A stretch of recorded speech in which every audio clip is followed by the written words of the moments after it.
the President of the Republic of Zimbabwe. It was a precarious approach to the lectern.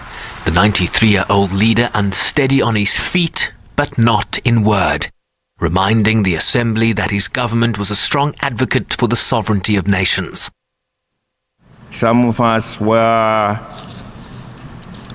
embarrassed, if not frightened, but what appeared to be the return of the biblical giant called Goliath.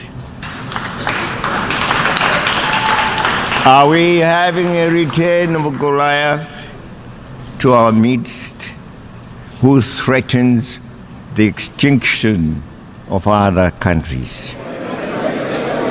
He urged his United States counterpart to recognize the values of unity, peace, cooperation and togetherness, and not the promise of damnation.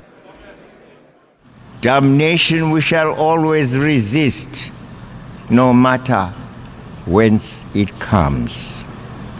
We have resisted it when it was in the form of imperialism, as we fought for our own independence, our own culture, our own sovereignty to be masters of our own destiny. That's why we call ourselves free today.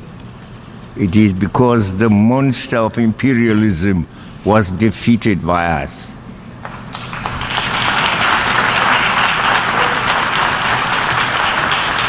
Bring us another monster, by whatever name, he will suffer the same consequences. He called the 2030 development agenda a new wine and expressed his country's unflinching support for Security Council reform. Mr. President, the overwhelming majority of us have accepted that we need to reform the current system in order to improve but not destroy it.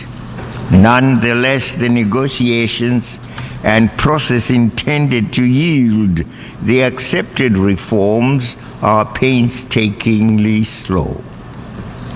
We are left to wonder, justifiably so, whether those who enjoy and sometimes abuse the power and privileges of the current setup are sincere interlocutors in these discussions. He urged the Security Council to enforce its resolutions, particularly in relation to the situations of the peoples of Western Sahara and Palestine. This was the first time in many years of speeches at the General Assembly that President Mugabe did not directly call for the lifting of targeted sanctions against members of his government and inner circle.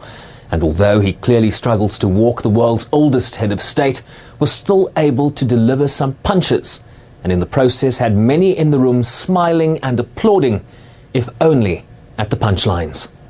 Sherman Bryce-Pease, SABC News, New York.